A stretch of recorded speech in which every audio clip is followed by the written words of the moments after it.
State School is a really good school. But the main reason I attended that school and not UNCC is I didn't originally get into UNCC. They required a bit higher of a GPA than I had, and I guess I just wasn't so attractive to them, like in the pool of high school students. But I did get into UNCG, but really only spent a year there, because the first year in college, your boy Cos didn't do much. Well, I mean, I did a lot, but I didn't do much schoolwork. I hardly went to class. I never did homework. Like, the transition from high school to college for me was really dramatic, and I just did not transition very well. I never did anything in high school. I never did any homework. I basically skated off my basic intelligence so that I could get by making, like, low B's without ever having to read or do anything. That's how easy high school is. If you're fucking up in that shit, man, come on. The littlest amount of effort, you'll do well. It's just really annoying because you've got to get that little amount of effort every single day, and it's really monotonous, but still. Anyways, I ended up not doing so well there, and I'll tell you the story of UNCG at a later time. But I eventually went home, so I moved back to Charlotte and attended a community college called Central Piedmont Community College with my good friend Johnny, and I'll tell you guys stories about,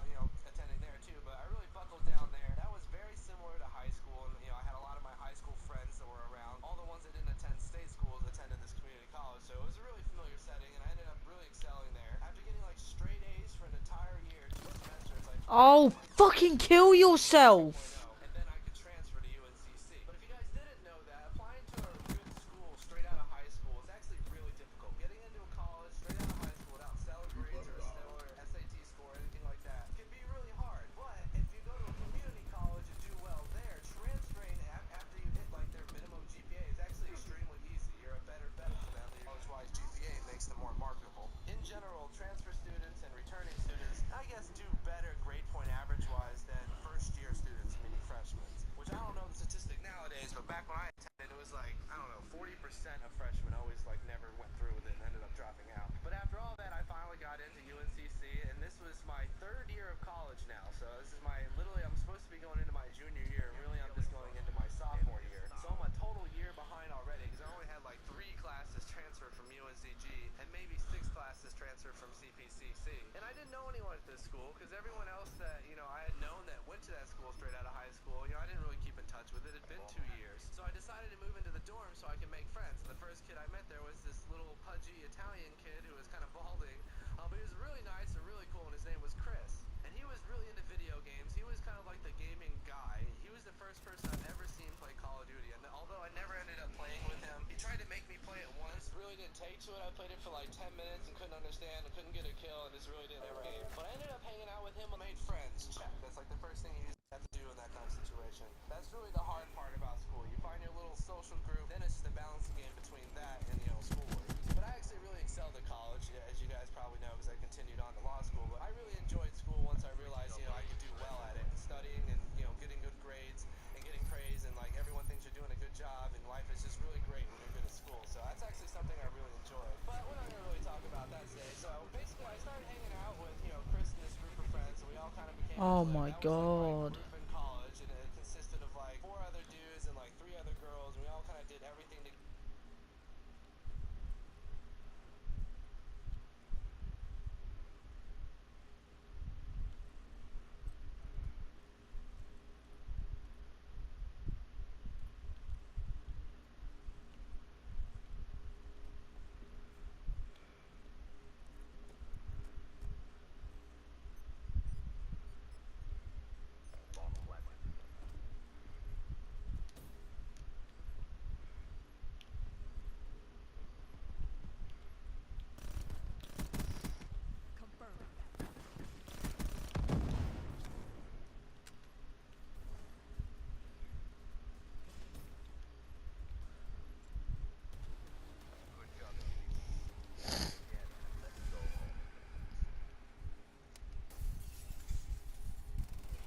together. Everything from like weird holidays that only a couple of us celebrated to just anything that we did, we always did with that group. We all ended up moving in with each other. Now I never ended up moving in with Chris because he had a brother that he ended up rooming with that was also at that school, and his parents, I guess, figured if they're going to be paying rent, they might as well just pay a whole apartment's rent and have both of them in one. I ended up moving in with my friend Dave and my friend Bud into this like house that everyone ended up hanging out at all the time because we had plenty of room. It was a big ass house. I think we ended up renting it for hella low. It was like $800 a month. It's the place I learned a lot of the skills that have come in handy here at this team house actually, and how to like manage a bunch of people's shit and like, make sure everyone gets along. Although we didn't really end up getting along that well at that house. Some of your best friends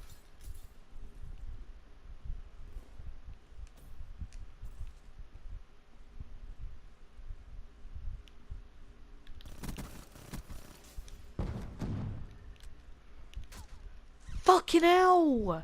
Do something instead just...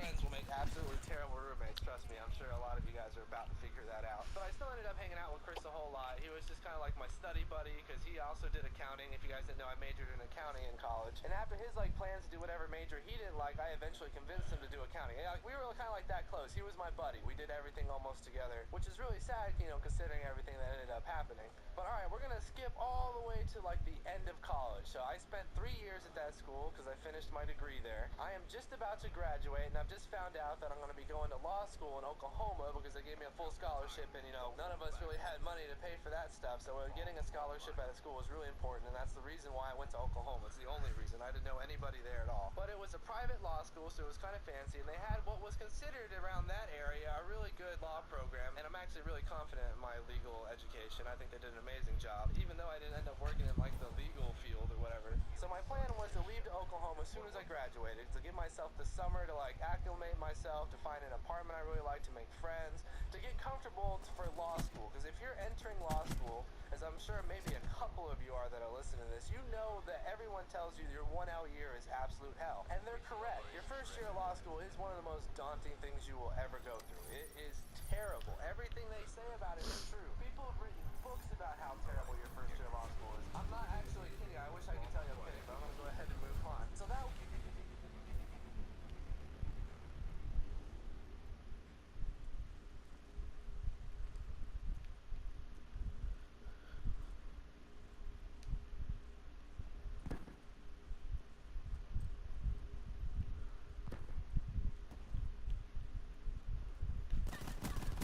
Oh my god.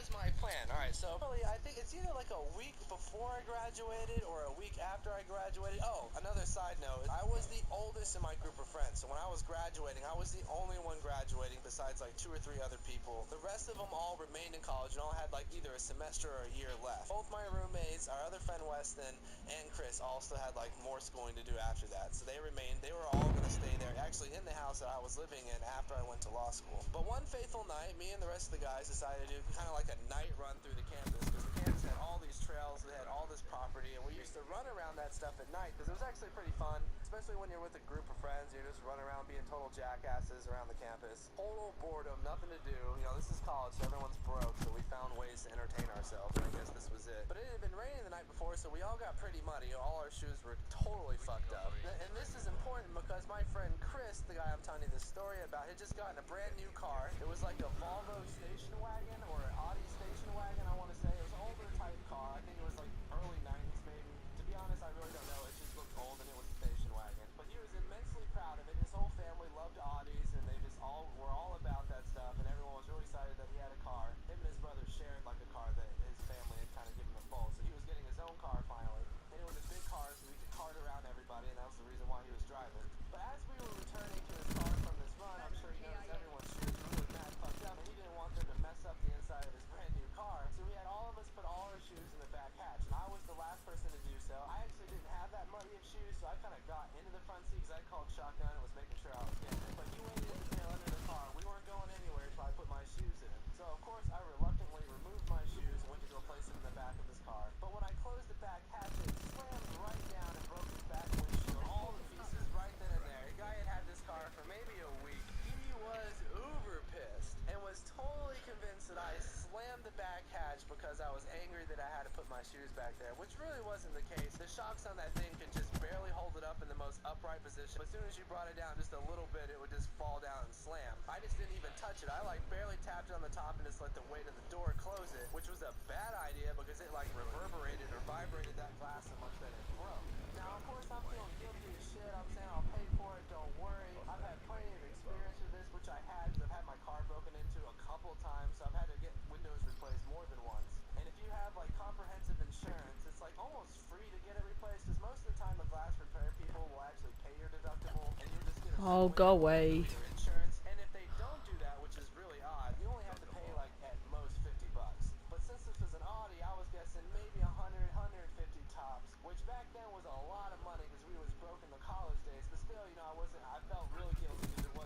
Yes. So we returned to our house. He actually had to park his car in our garage because it was about to rain again, and of course his back windshield was busted out. So his car was there a few days, and he had called around some repair shops, and he came over one afternoon to inform me that I owed him $1,200 to fix his back window. Now I was barely going to afford the $150, so there was just no way I was coming up with the $1,200.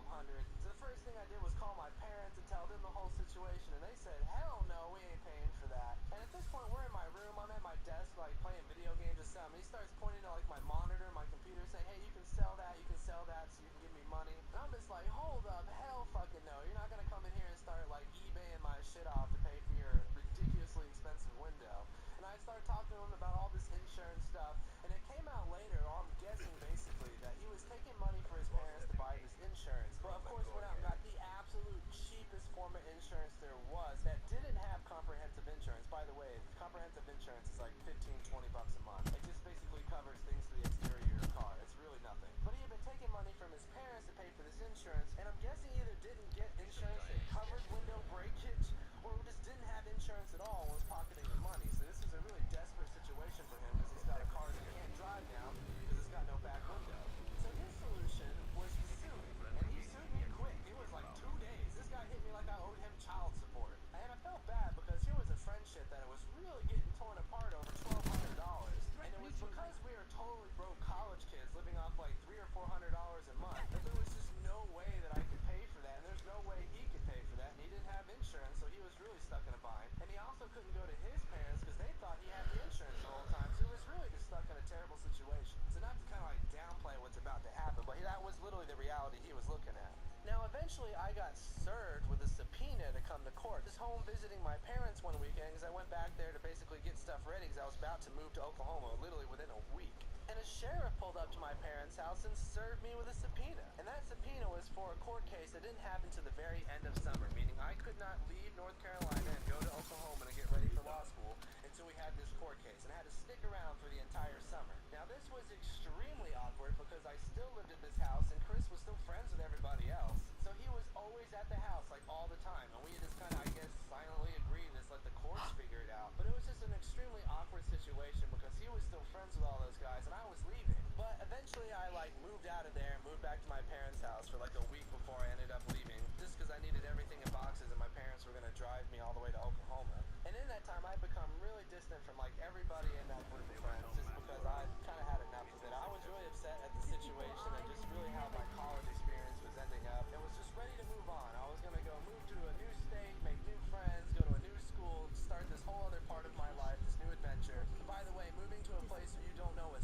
soul and the nearest person to you is like 1,000 miles away is actually a really soul enriching experience. It really is a character building situation. But eventually the court case came around and I showed up, and of course Chris was there and he had two of my friends there as witnesses, or our friends there as witnesses. And of course they really didn't testify against me. They just kind of testified that I was the one that closed the hatch, that I might have seemed upset because I had to put my shoes back there or something like that. But me being a young lawyer, you know, someone that was just about to go to law school, I actually did a fair amount of like research online into court cases in North Carolina because I knew it was state law that applied. And I eventually read up on a law that requires motorists to keep their vehicles in working condition, meaning you're responsible for the working condition of your car, and that if something fails and you wreck into someone, and it's something that the courts have traditionally deemed you responsible for keeping track of, things like tire pressure and oil, things like that, then it's your fault for the accident. So I argued that the car was so old and the shocks were so worn down that they actually couldn't bear the weight of the door, so that when I closed it, the added force of the weight of the door caused the window to break, and that actually I wasn't at fault. Now the judge actually really agreed with this. She even had me stand up in court and asked me how much I weighed, and of course back then I was like 150